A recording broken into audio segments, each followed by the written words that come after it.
Baik. Terima kasih Dokter Nila sudah dijelaskan tadi pemaparannya dan sudah cukup jelas. Nah, sekarang kita akan langsung ke sesi tanya jawab ya, Dok ya. Yang pertama dari Rido Nurul Fitri di Palembang. Dok, jauh ya? Palembang jauh ya. Nah, apakah ada perbedaan alergi susu sapi dengan intoleransi laktosa, Dok? Terus bagaimana gitu kita mendeteksi dini alergi susu sapi dan pada usia berapa anak bisa menjalani tes alergi? Lalu kemudian bagaimana jika bayi alergi akibat protein susu sapi yang dikonsumsi oleh ibunya ya, Dok? Ini satu-satu ya, Dok ya? Ya, Jadi, apa perbedaan alergi susu sapi dengan intoleransi laktosa dulu deh? Silakan. Oke. Ini ayah ya, ayah Rido ya? Dari, iya ayah. Apa bunda? Bunda. Oh, Bunda Rido. Oke. Selamat siang Bunda Rido. Baik, silakan. Siang Bunda Rido, terima kasih pertanyaannya.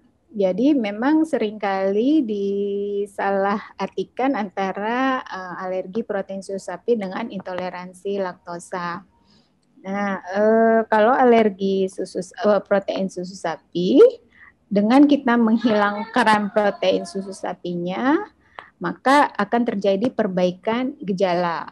Tapi kalau intoleransi laktosa itu kan masalah kandungan si laktosanya, maka meskipun kita sudah ganti protein sapinya, biasanya tetap akan diare. Biasanya kan gejala awalnya itu adalah diare ya, yang berkepanjangan.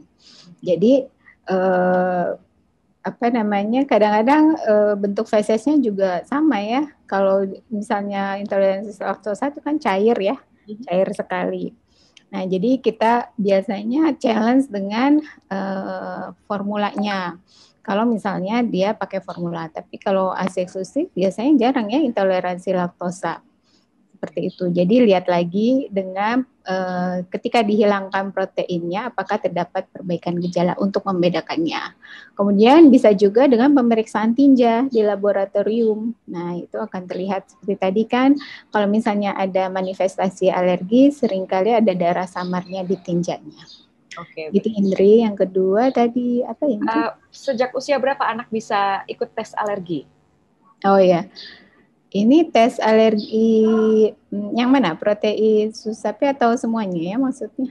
Tidak disebutkan, tapi tidak disebutkan. Barangkali susu sapi karena dari awal dia menyebutkan alergi susu sapi ya. Oke. Baik, terima kasih. Nah, kalau eliminasi provokasi yang tadi sebenarnya yang paling valid untuk mendiagnosisnya itu bisa dilakukan umur berapa aja. Jadi pada misalnya alergi itu kan biasanya akan muncul di atas usia 1 bulan 2 bulan baru muncul, sangat amat jarang sekali. Kalau munculnya misalnya baru usia 2 hari, 3 hari itu jarang. Jadi kalau untuk eliminasi provokasi bisa dilakukan pada saat gejalanya mulai muncul.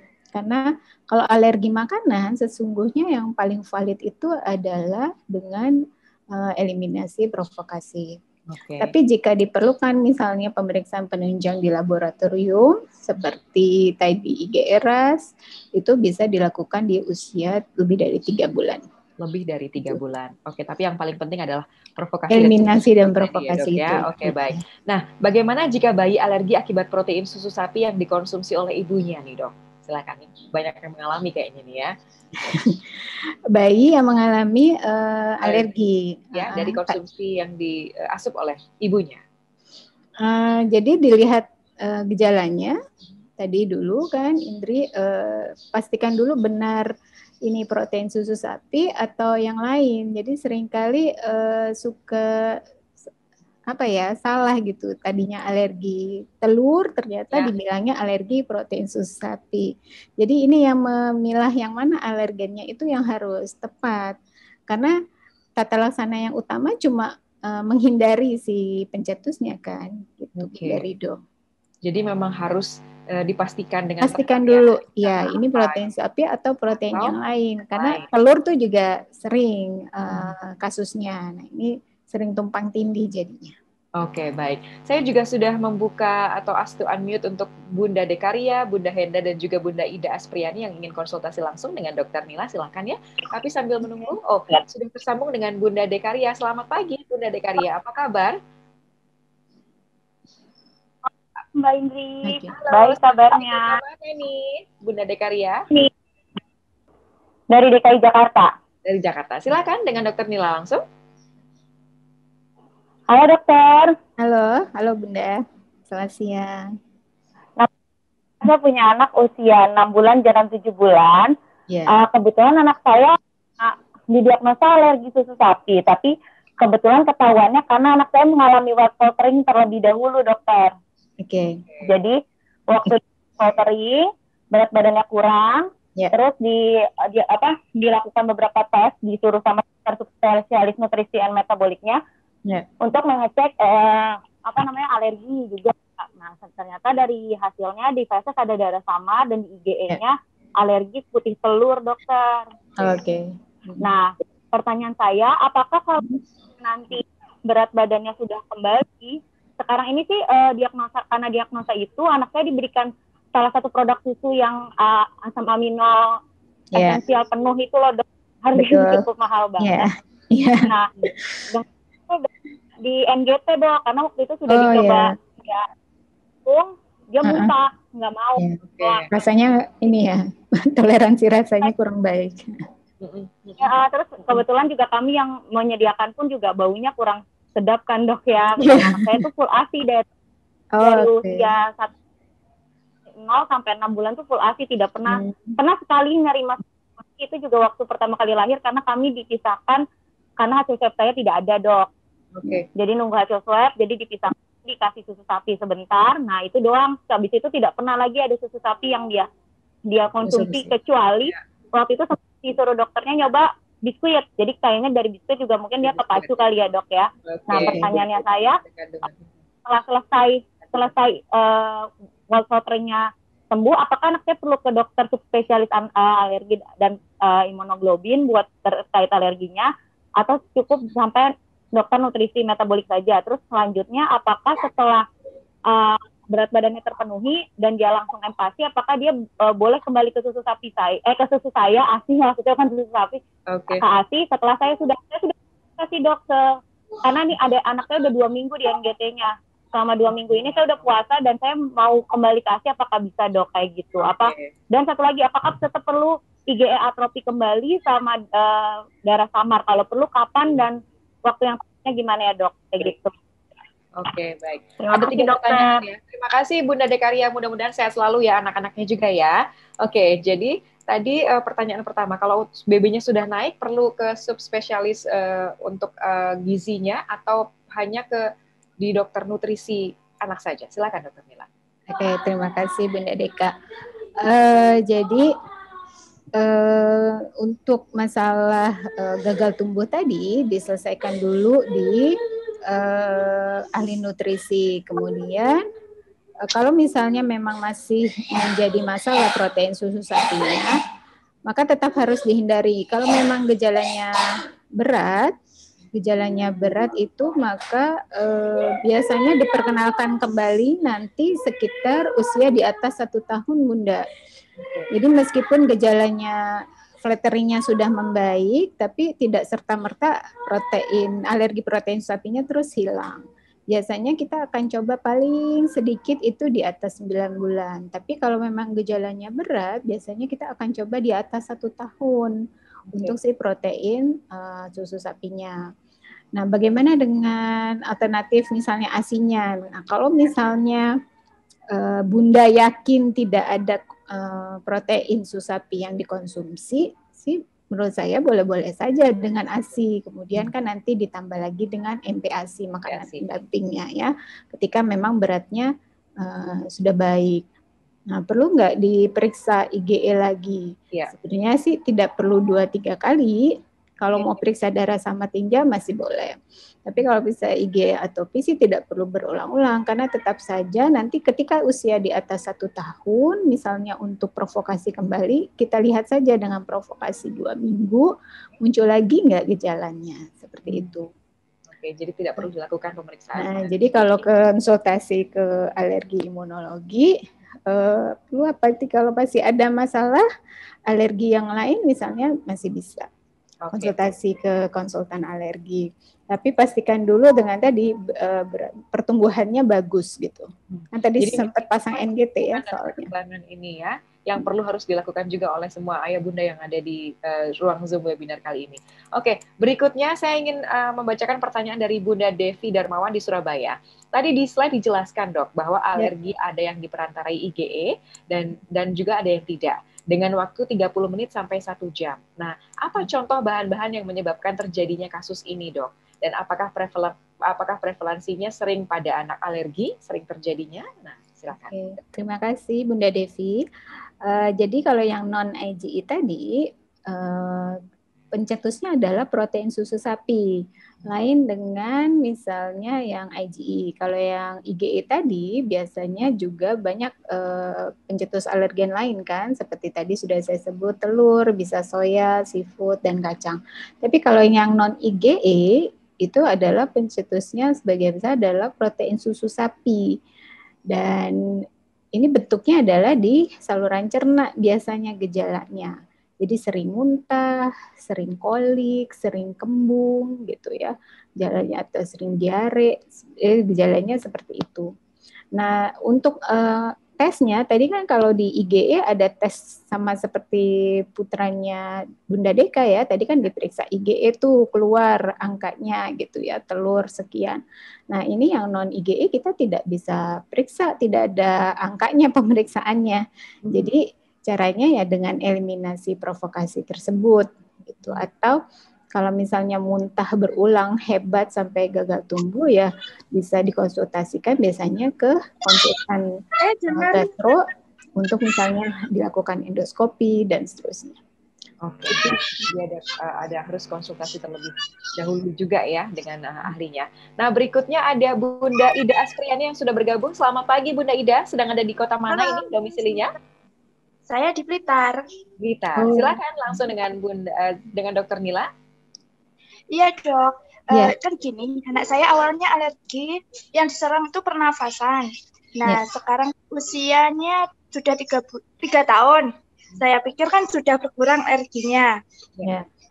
Sekarang saya coba UHT, awalnya sih nggak apa-apa. Lalu saya ganti susu. Tapi kenapa dok kok langsung batuk dan sampai sesak? Mohon maaf, gimana dok? Dari putus tadi diganti dengan susu apa? Dari UHT susu bubuk. Iya, susu UHT ke susu bubuk. Oke, baik. Masih langsung batuk dan sesak.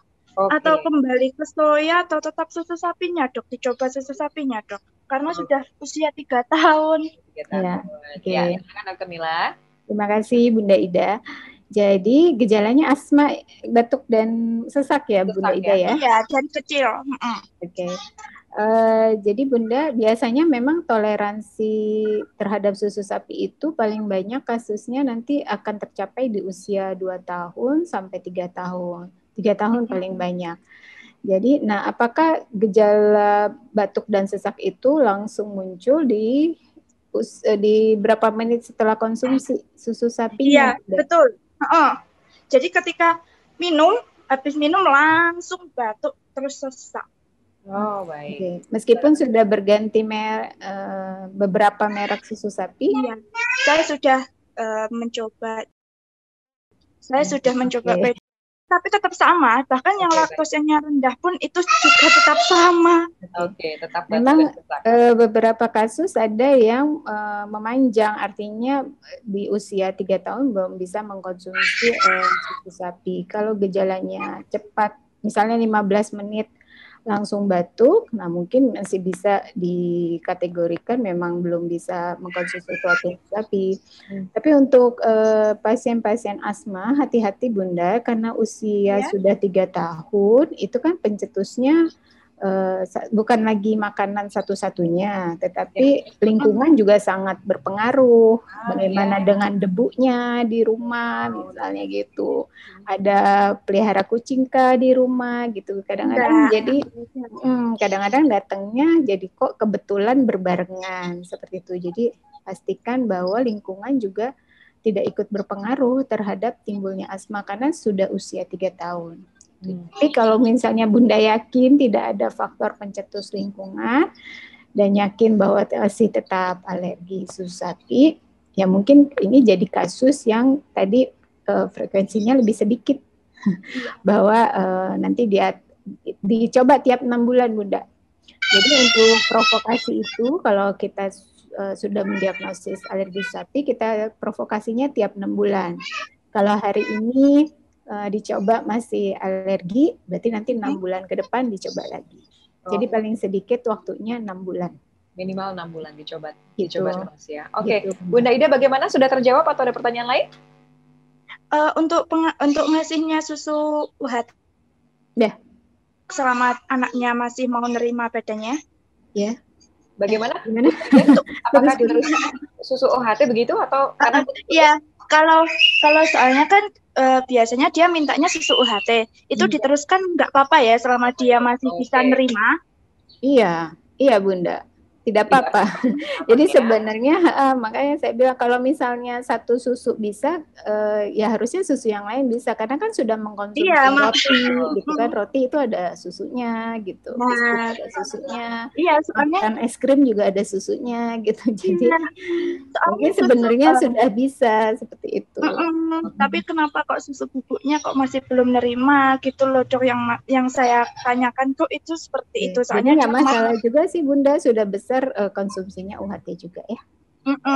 Teruskan UHT saja kalau begitu ya. Jadi UHT nggak apa ya dok, UHT aja. Nggak masalah. Ya. Nggak masalah. Baik, terima kasih Bunda Ida sudah bergabung bersama dengan kami pagi ini. Selamat pagi, salam sehat buat anak-anak dan keluarga di rumah ya. Berikutnya Bunda Suci Muiza di Depok. Selamat pagi dok, izin bertanya, anak saya usianya adalah 6 bulan. Nah lalu kemudian tiap kali gerah kepanasan dan berkeringat, anaknya muncul merah-merah di bagian kepala, dahi, dan juga di badan. Nah, apakah ini termasuk alergi dan bagaimana penanganannya? Kalau terlihat di kulit begitu gejalanya. Silakan Dokter Nila. Oke, terima kasih pertanyaannya. Nah, kalau udah usia setahun, hati-hati salah pengertiannya juga dengan biang keringat ya Indri. Karena kan tadi kalimatnya adalah setiap kepanasan kemudian merah-merah ya. Berkeringat muncul merah-merah. Usianya masih 6 bulan ini dok? Oh 6 bulan. Jadi ya hati-hati juga ini biang keringat atau ada penyakit alergi yang lain. Kalau misalnya ASI atau bukan ya tadi ada keterangannya? Tidak disebutkan keterangannya. Oh tidak disebutkan. Iya. Karena kalau ASI berarti kan tergantung makanan ibunya. Makanan ibunya ini biasanya reaksinya juga cepat. Ibunya makan apa nanti 1 jam juga sudah muncul merah-merah. Betul. Jadi konsisten gejalanya tuh pada saat situasi yang mana gitu. Jadi nggak serta-merta pasti alergi sih. Dan kan seringkali bentuknya juga beda ya Indri. Bentuk alergi itu merah-merahnya tuh beda. Jadi, bukan berbeda dengan biang keringat. Beda biang keringat juga. Oke, baik. Terima kasih. Kemudian ada Bunda Amien Chin yang sudah bergabung dengan kami secara live. Halo, selamat pagi Bunda. Apa kabar? Halo, selamat pagi Kak. Panggilannya apa nih? Bunda Amien Chin atau Bunda Ega atau Bunda Kavita? Ega. Oke. Bunda Ega domisilinya di mana? Dari Lampung. Lampung. Wah, jauh juga nih Dokter Nila. Silakan dengan selamat pagi Dok. Pagi Bunda Ega. Gini Dok, mau nanya nih, kan banyak pasien aku sendiri sih, banyak dia alergi susu sapi, kemudian dari makanan juga dia alergi. Tapi kalau dari usia 6 bulan dia kebanyakan kan ASI itu enggak alergi, terus habis itu ditambahin di usia 7 bulan dia alergi susu. Nah, terus itu penanganan awalnya itu harus kita mengganti susu non sapi atau gimana dok? Oke, penanganan awal ya. Silakan Dokter Nila. Bunda, ini ASI-nya masih cukup atau enggak maksudnya? Maksud dari keluarganya sih karena udah lebih dari 7 bulan mau ditambahin, tapi susunya mulai berkurang. Oh, ASI-nya mulai berkurang. Ya makanya ditambah susu tambahan sama makanan gitu. Oke, ya. Jadi kalau misalnya MPASI itu di atas 6 bulan, jadi pastikan snacknya tadi kan biskuit tidak boleh mengandung protein susu sapi. Terus kalau misalnya pakai bubur instan itu juga tidak boleh mengandung protein susu sapi. Nah, bagaimana dengan tambahan susunya ketika ASI-nya sudah tidak mencukupi? Nah, ini adalah pilihannya kan menjadi susu formula. Nah, susu formula kalau masih bayi usia 7 bulan gitu, kita pakai hidrolisat. Kalau pasti alergi susu sapi, kita pakai hidrolisat yang ekstensif dulu, Bunda. Oh Seperti iya. itu. Nah, kemudian kan pasti banyak pertanyaan juga bagaimana dengan soya ya? Ya, Benar itu. Karena masalah biaya juga biasanya kan ya, harganya ada yang tidak terjangkau. Nah, boleh nggak soya diberikan? Boleh, dengan catatan tidak ada alergi soya. Karena 25% kasus yang alergi susu sapi itu masih bisa bereaksi silang dengan alergi soya, Bunda. Jadi pastikan juga tidak ada alergi soya, baru bisa kita kasih formula soya. Gitu. Dan pastikan fungsi ginjalnya juga bagus. Jadi itu Bunda alternatifnya untuk penanganan awalnya ya. untuk Bunda Ega, kalau misalnya perlu susu tambahan ya. Ya, kalau perlu susu tambahan berarti susu itu yang dipilih terlebih dulu kalau sudah pasti alergi ya. Bagaimana Bunda Ega, sudah terjawab pertanyaannya ya? Iya Kak, satu lagi nih Kak. Ya, silakan. Misal ini ada pasien nih, dia alergi susu sapi dan susu soya itu, karena ada banyak juga kasus seperti itu. Ya. Itu harus kita sarankan ke pasien itu menuju kemana? Oke, alergi soya juga nih Dok, silakan. Menuju tuh maksudnya konsultasi atau konsumsi apanya? Konsultasi atau tindakan yang kita harus lakukan apa gimana kan kita sebagai penanganan pertama gitu, sarankan apa gimana gitu. Masih bisa ke dokter spesialis anak Bunda, kalau misalnya tidak perbaikan baru konsultasi ke konsultan alergi. Tapi kalau misalnya memang dipastikan alergi soya juga muncul, berarti kan tadi pilihan susu formulanya tadi yang ekstensif. Tapi kalau soal konsultasinya, kalau bisa dijangkau konsultan alerginya, kadang kan tidak ada yang bisa menjangkau ya. Ya, benar. Karena kan orangnya sedikit, kemudian daerahnya di mana, seperti itu. Terbatas ya, tenaga medisnya. Baik, terima kasih Bunda Ega sudah bergabung bersama dengan kami ya. Selamat pagi. Semoga sehat selalu. Baik, berikutnya ada Bunda Intan di Bekasi. Siang Dok, apakah anak susah buang air besar bisa sampai 3 atau 4 hari itu dan keras BAB-nya itu bisa disebabkan oleh alergi susu sapi?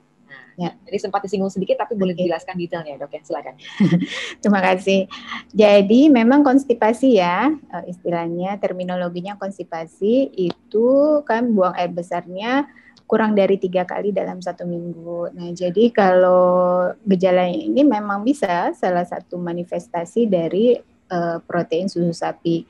Nah untuk ini Indri tetap kembali lagi kita pastikan kalau misalnya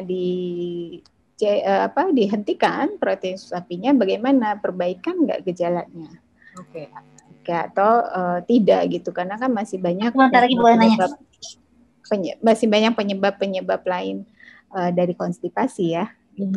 Jadi perlu dipelajari terlebih dalam lagi gitu ya. Nah, kalau memang itu protein sapi, coba dihilangkan tadi selama 2 minggu, kemudian bagaimana gejala berikutnya? Dia suruh atau tidak? Ya. Baik.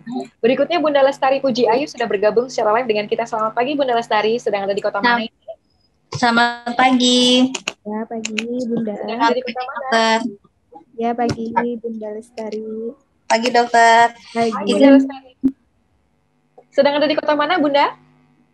Di kota Bandung. Bandung. Silakan dengan Dokter Lila ya. Izin bertanya dokter, ya, anak saya sejak dari awal kan sudah tidak cukup dengan ASI saja dokter, waktu itu beratnya sempat turun, akhirnya dicampur dengan sufor dokter. Ya. Awalnya memang saya dari keluarga dari riwayat atopik dok, cuman saya belum paham, belum mengerti, jadi kita pakai susu formula biasa. Ketika usia 3 bulan dokter baru timbul gejalanya seperti ruam, kemudian batuk-batuk, mengi, sama ada diare waktu itu dokter. Saya sempat konsultasi ke dokter anak saya dok, waktu itu diganti dari beliau susu PHP dok. Tapi tetap malah gejala ruamnya malah bertambah dok. Akhirnya setelah pakai PHP diganti yang susu yang hidrolisat ekstensif. Tapi itu juga anaknya nggak suka. Akhirnya kita ganti pakai yang Neocat sampai dok. Pakai Neocat pun nggak suka dokter. Jadi aku bingung. Sekarang terakhir izin dokter aku sebut merek ya dok. Aku sekarang pakai. Tapi ruamnya aku berkurang, BAB-nya bagus, cuman masih mengi dok. Itu memang alergi susu sapi ya dok ya? Masih mengi. Ini soya atau bukan Bunda? Maaf. Ya susu sapi biasa ya, bukan yang soya ya? Anakku masih 5 bulan dokter. Katanya nggak boleh pakai susu saya ya dok ya?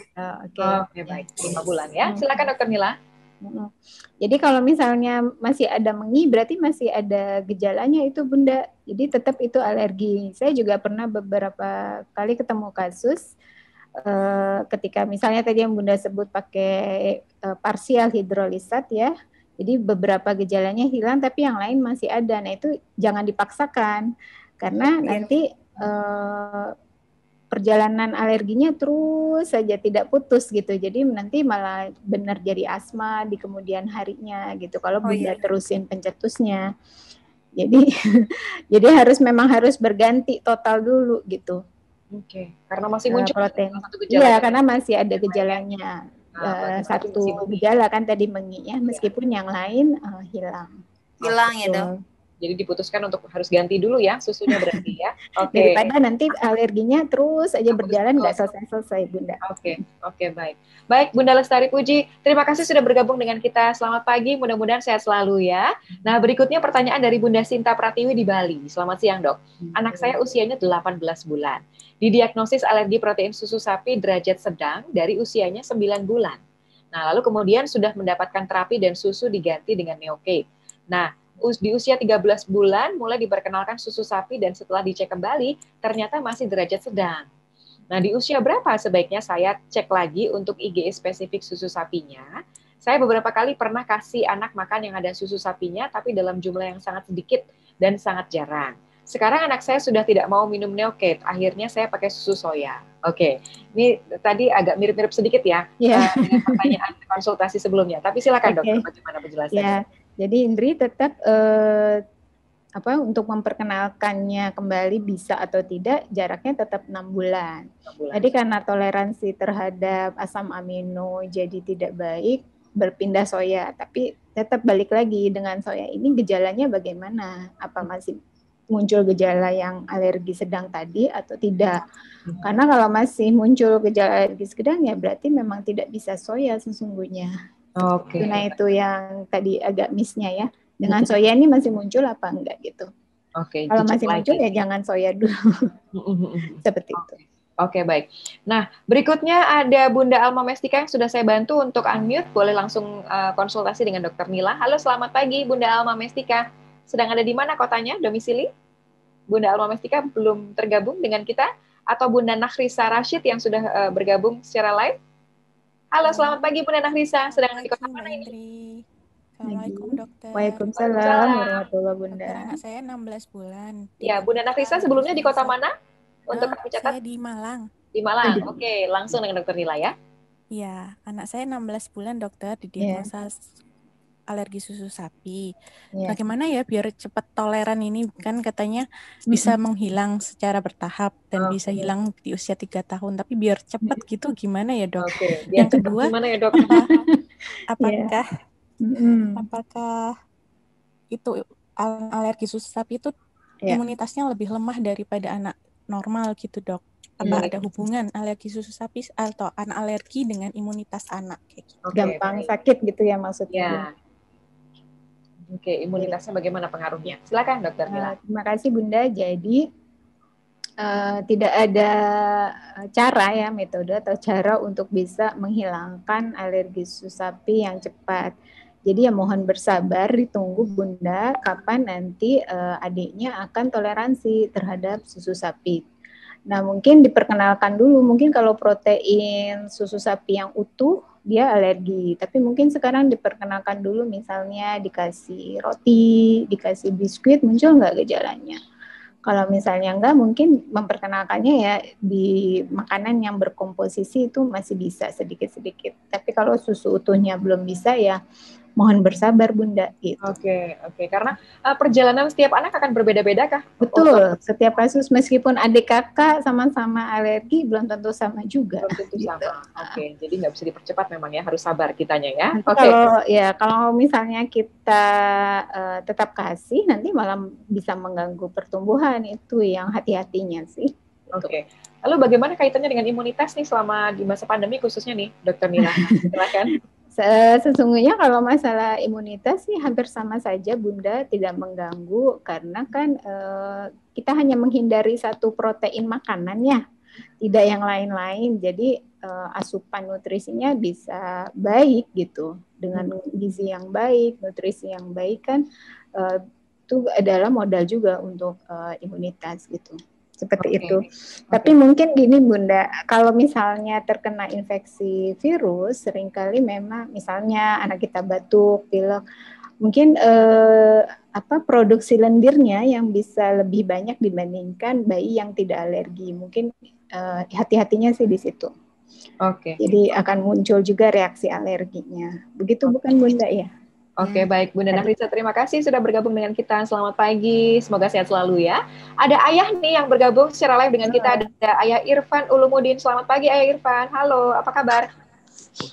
Selamat pagi. Selamat pagi. Sedang ada di kota mana nih Ayah Irfan? Saya di Nganjuk, Dok. Nganjuk, silakan. Ya, silakan ya Dokter Nila. Dok, ya. Saya izin bertanya. Ya, Pak. Kan saya ada riwayat alergi dan istri pun juga ada. Ini nanti untuk anak itu apa yang harus kami siapkan di rumah jika anak saya itu alergi? Itu yang pertama. Terus penanganan pertama, kan kita juga nggak tahu nanti alerginya mau sesak napas atau gatal atau hanya ruam saja, kita nggak tahu. Itu penanganan awalnya pertama saat muncul itu apa yang harus kita lakukan sebagai orang tua. Oke, baik. Silakan Dokter Nila. Terima kasih. Terima kasih Ayah Irfan. Jadi pertanyaan pertama tuh pencegahan ya sebenarnya pertanyaannya. Pencegahan. Jadi kalau ada kedua orang tua punya penyakit alergi, bagaimana dengan si anak? Nah, pencegahan yang dapat kita lakukan pertama itu adalah pada saat di dalam kandungan. Nah, pencegahan apa yang dapat dilakukan adalah tidak boleh terpajan dengan asap rokok bundanya pada saat hamil tersebut. Karena asap rokok itu bisa memicu peradangan di si janin ya. Nah, kemudian ketika lahir apa yang bisa dilakukan? Nah, ketika lahir pencegahan alergi yang bisa dilakukan adalah dengan ASI eksklusif gitu. Nah, ASI eksklusif itu mengurangi kejadian penyakit alergi. Nah, kemudian jangan lupa pada saat masih bayi itu juga harus tetap dihindari dengan pajanan asap rokok. Seperti itu. Nah, kalau misalnya nanti sudah ketemu, tadi pertanyaan selanjutnya adalah kalau sudah ketemu dengan penyakit alerginya, apa yang mesti dilakukan? Yang mesti dilakukan ya satu, tadi seperti di slide, benar atau tidak itu penyakit alergi. Kemudian yang kedua, kalau benar, temukan pencetusnya apa, langsung hindari. Nah, bagaimana cara pengobatannya? Nah, mungkin bisa dikonsultasikan kalau misalnya merah-merah, apa perlu salep gitu ya. Kemudian kalau gejala saluran cerna, perlu pengobatan yang lain, mungkin konsultasi dulu ya Ayah ke dokter seperti itu.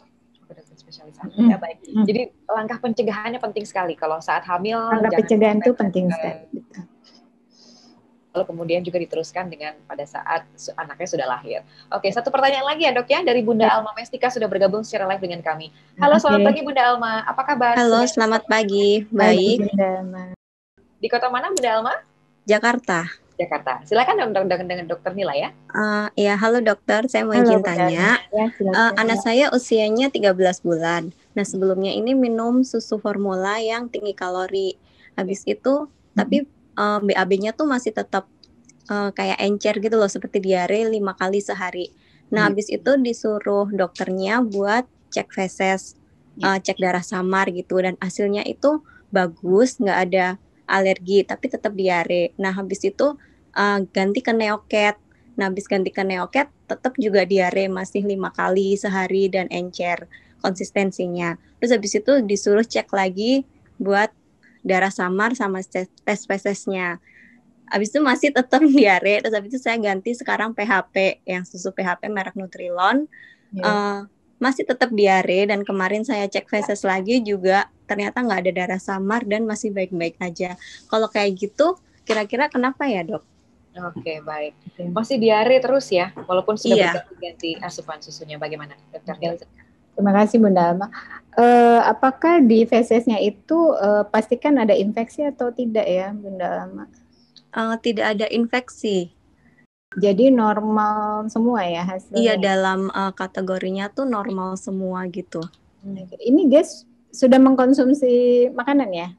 Sudah, umurnya 13 bulan. Oke, nah apakah makanannya itu sudah bebas dari protein susu sapi? Bebas dia, sebenarnya dia tuh makannya itu rada susah sih Dok, jadi mungkin kalau nyemil ya paling cuma nyemilnya kayak biskuit, tapi biskuitnya tuh bukan yang mengandung protein susu sapi sih kalau menurut saya lihat dari ingredients-nya. Terus habis itu makan juga biasanya ikan-ikanan, tapi ikan, daging gitu juga masih tetap aja sih. Tidak ada ASI kan ya Bunda ya? Enggak, tidak ASI. Formula ya? Iya. Tidak demam juga enggak ya? Enggak. Alhamdulillah anaknya tuh sehat, nggak pernah yang demam, jarang. Terus ya demam tuh cuma sekali waktu imunisasi, habis itu enggak lagi. Terus batuk pilek juga nggak kalau pernah. Intoleransi laktosa gimana Bunda? Kalau sudah diganti soalnya ya dengan berbagai macam susu tapi masih diare. Nah, yang saya maaf Dok, saya pernah baca yang apa tuh namanya? Dia pernah pakai susu yang merek Nutrisure. Nah, Nutrisure ini saya baca tuh bebas laktosa, tapi tetap aja kayak gitu, Dok. Makanya saya juga bingung apa perlu dibawa ke konsultan imunologi atau gimana? Pencernaan mungkin yang lebih tepatnya ya Bunda. Iya. Konsultan ke gastro. Ya, yang ke lebih gastro. Iya, pencernaan kan beda lagi konsultannya. Oke. Oh gitu, soalnya kan saya nanya ke dokter spesialis anaknya itu yang awalnya tuh yang metabolik itu kan Dok. Nah, beliau bilang ini nggak ada alergi soalnya berat badannya bagus kok, masih nambah gitu. Kalau misalnya alergi dan diare pasti berat badannya tuh nggak bisa naik begitu. Betul. Tapi saya bingung, kasihan juga dia kayak pupnya tuh sehari bisa 5 kali. Kalau dihilangkan protein susunya gimana Bunda? Apakah bermakna berbeda nggak? Misalnya tidak minum susu gitu? Tidak minum susu ya? Ya. Belum pernah coba sih Dok kalau dia nggak pernah minum susu dalam sehari. Soalnya kan sudah besar juga ya, sudah lebih dari 1 tahun, mungkin eliminasi susunya misalnya 3 hari ada perbaikan atau tidak ya. Tapi yang diganti dengan suplemen kalsiumnya Bunda, itu aja sih, coba ya. Nah iya, masalahnya dia tuh kalau minum vitamin selalu dimuntahkan gitu loh Dok, kayak nggak suka minum yang terlalu kental dan terlalu manis gitu. Ya. Baik, mungkin kan harus dilihat anak yang diperiksa. Mungkin bisa kalau masih sangat bermasalah ke konsultan gastro ya. Ke gastro ya. Ke gastro. Baik. Untuk spesialis gastro. Baik. Terima kasih Bunda Alma sudah bergabung bersama lagi. Salam sehat selalu untuk keluarganya juga di sana. Baik, Dokter Nila, karena waktunya juga habis ya. Tadi saya coba rangkum sedikit. Jadi yang pertama adalah kenali gejala atau tanda alergi, ini juga mesti pasti ya, dan pastikan diagnosisnya tepat. Kalau bisa mungkin bisa berkonsultasi juga dengan dokter spesialis anak, kemudian juga hindari alergennya. Tadi alergennya itu ternyata bukan cuma dari makanan ya Dok ya, bisa juga dari kondisi lingkungan seperti tungau atau debu dan lain sebagainya. Lalu kemudian jangan lupa untuk tetap memonitor pertumbuhan dan juga perkembangan anak, karena anak-anak alergi juga pertumbuhannya juga harus berjalan optimal. Kira-kira begitu ya Dokter Nila. Terima kasih sudah bergabung dengan kami hari ini. Ya, sama-sama. Terima kasih Bunda semua yang sudah hadir dan mendengarkan. Ya, terima kasih Dokter Nila. Selamat siang. Assalamualaikum warahmatullahi wabarakatuh.